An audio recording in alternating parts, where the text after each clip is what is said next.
Since 2014, India has watched a political illusion take over, an illusion packaged in PR, sealed by the Godi media, and powered by WhatsApp forwards. But behind that illusion lies a government that has hurt democracy, broken federalism, crushed dissent, and still hasn't shown a college degree itself.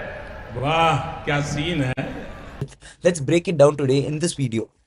इस सज्जन को क्या तकलीफ है भाई?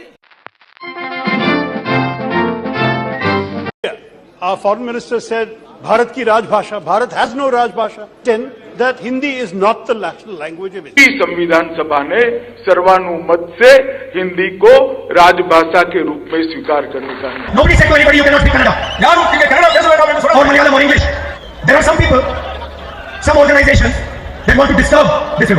Today, India officially has no national language at all, thereby respecting the 8th schedule of the Indian Constitution. However, under BJP's rule, we witnessed something called the three-language policy. Over the three-language policy. On the three-language policy. Under which, in layman's terms, school-going students are compelled to learn English, Hindi, and a regional language. English and regional language is fine, but why Hindi? Hindi is not the official language of India. It is further only spoken by 40% of the Indian population. 60% speak other languages in this country, and imposing Hindi over everybody is certainly utter nonsense. This has led to hatred between North and South Indian states, which we can clearly witness today. And imposing such a centralized formula leads to the violation of linguistic autonomy in states. Further, such laws destroy the diversity itself of our country.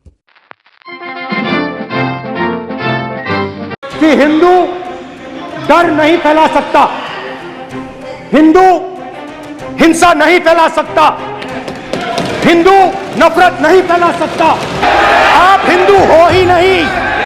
We are in a secular country. However, the BJP government has strongly stood in violating and breaking this very secular spirit of our nation. 3 दिसंबर को भाजपा सरकार बना दो. भाजपा मध्य प्रदेश सरकार सभी को बारी बारी free of cost Ayodhya में रामलला का दर्शन करा दे. गरीब अगर अनपढ़ रहेगा तभी तो भेड़ बकरियों की तरह इन नेताओं के इशारों पे चलता रहेगा, और सभी जानते हैं कि यही अनपढ़ लोग इनका वोट बैंक हैं जो धर्म और जात के नाम पे वोट देते आए हैं. BJP promotes Hinduism and oppresses other religions in so many possible ways. Amendments like the CAA, Waqf 2025, that amendment thing, and so many other laws clearly show how awfully BJP has attempted to destroy and undermine Islam in our country. वो अल्फाज जो उन्होंने इस्तेमाल किए वो तमाम मुसलमान कौम के खिलाफ इस्तेमाल हुए. शर्म आनी चाहिए इन लोगों को. नया पार्लियामेंट लेकिन वही पुरानी सोच, घटिया. We witnessed our own Prime Minister spread hate speech in public indirectly. इसका मतलब ये संपत्ति इकट्ठी करके किसको बांटेंगे?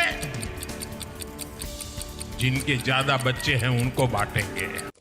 We can clearly witness BJP government being a threat to secularism itself, which is printed in the preamble of our constitution. This is an important issue which certainly needs to be addressed. They are spreading hatred using Godi media, IT cells, WhatsApp forwards, and so many things create mental hatred amongst the Hindus and Muslims for each other.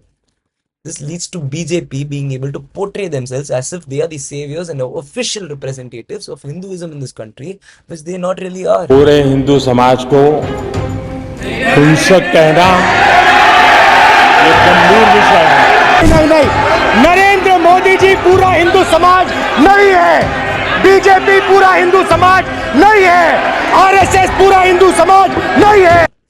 We need to understand this and soon remove the communal hatred from India, because we are secular and this is something we shouldn't compromise upon due to parties like BJP in this country. Electoral bonds. How do electoral bonds to... Let's speak about electoral bonds now. It was a method introduced by BJP in 2018 for companies or individuals to donate money, large sums of money, to political parties anonymously via SBI. Since they were anonymous, obviously the donor names were kept confidential. This clearly violates the right to information itself. Instead of making things transparent, it became one of the India's most controversial political funding systems ever. The Supreme Court itself declared it unconstitutional in 2024 and had to scrap it completely. Fake companies were being made for donation of money to parties, especially BJP obviously, through which silent tax benefits were given to such kind of companies which were created for them. This massive funding gave BJP obviously a higher advantage in the elections and for rallying, campaigning and everything at all in this country. And this led to smaller parties without such economical yet awful backing being thrashed in the elections, by shameless parties like BJP. And all of this is certainly unconstitutional because we can clearly see how BJP is trying to dominate over all other parties and establish their rule over everything in this country. Now let's move on to one of the most hilarious things BJP has thought of. One nation, one election. One nation, one election. One nation, one election. In that too in a country like India. It's the idea that all elections of India, Lok Sabha, state assemblies should be held together once every 5 years. The goal is to reduce frequent elections which currently happen in some parts of India almost every year. Forcing states to align with national timelines undermines their constitutional autonomy. If a state government collapses early, what will you do? Tell me, BJP government. You have two solutions which are possible, obviously. You can either impose president's rule until next national election comes, which is absolutely undemocratic because the president should not be having such a kind of supreme power. Furthermore, the another possible solution is to hold a separate election for that place, which defeats the purpose of one nation, one election because another election is either way being held. I still love you.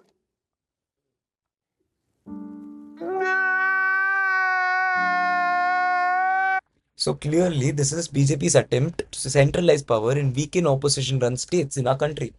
This is a direct threat to federalism and strategy to centralize power using Modi's national image, nothing else. This is all utter nonsense.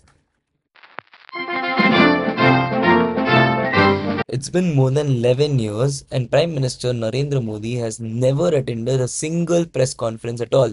Modi is really the only Indian Prime Minister to have never held a real press conference. Why does Modi not do press conferences? Position for not conducting a press conference ever since he has become Prime Minister. Not once has he stood before the independent journalists and answered unscripted questions. The only so-called press conference he attended was in May 2019 where he sat next to Amit Shah, smiled and said absolutely nothing.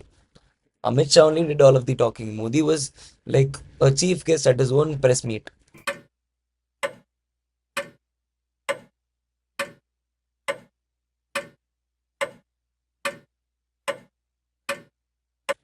Now let's compare this to past prime ministers. Even Manmohan Singh, who was often mocked for being quiet, faced the press over 100 times.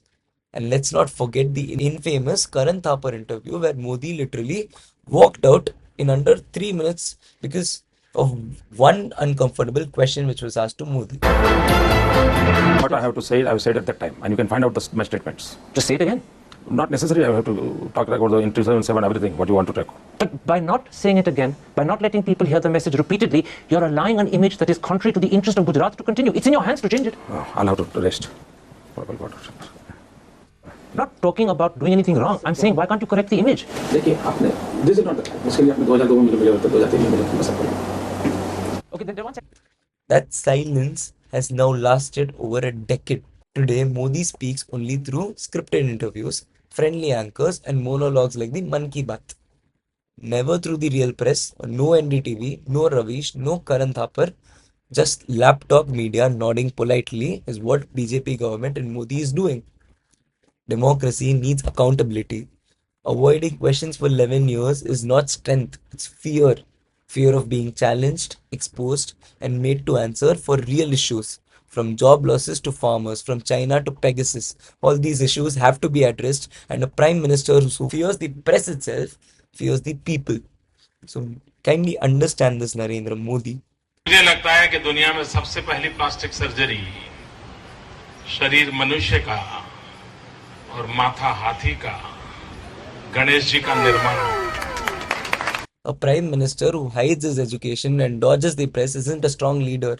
He's just a well-marketed mystery, and democracy, at least the Indian democracy, deserves better than that.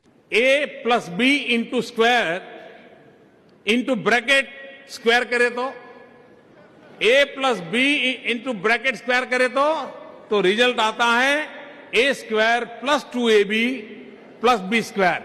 ये extra 2AB मिलता है कि नहीं मिलता है? ये extra 2AB कहां से आया? तो भारत और कनाडा जब मिलता है तो extra 2AB.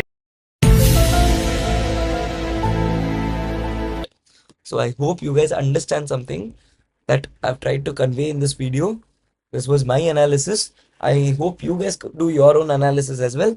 Take this as a starting point for your research And certainly do your research, understand what the BJP government has done, what Congress will do, or what any other party has or will do for our country. If you do not find the best, amongst the worst, find the best and then choose them. Don't just blindly go and vote for anybody. आजादी के 60 वर्ष बाद कहा गया कि हम आदमी नहीं हैं, कुत्ते के पिल्ले हैं। जिसने कहा हो उसने गलत किया हो। कौन है वो ऐसा कहने वाला? ये आपने कहा था।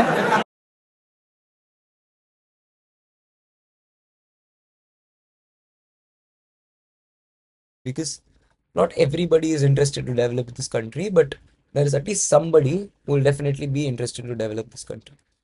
Even if everybody is interested in money, there'll be somebody, there'll be at least one person in this country who will certainly think about this country, and we need to find that one person, and we need to find that one party. Certainly think before you vote is all I'll say. आप जो गाजर का हलवा ले गए हैं, क्या उससे अपने साथियों को खिलाया?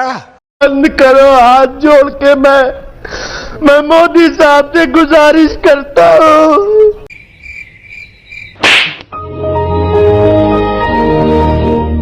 Thank you very much.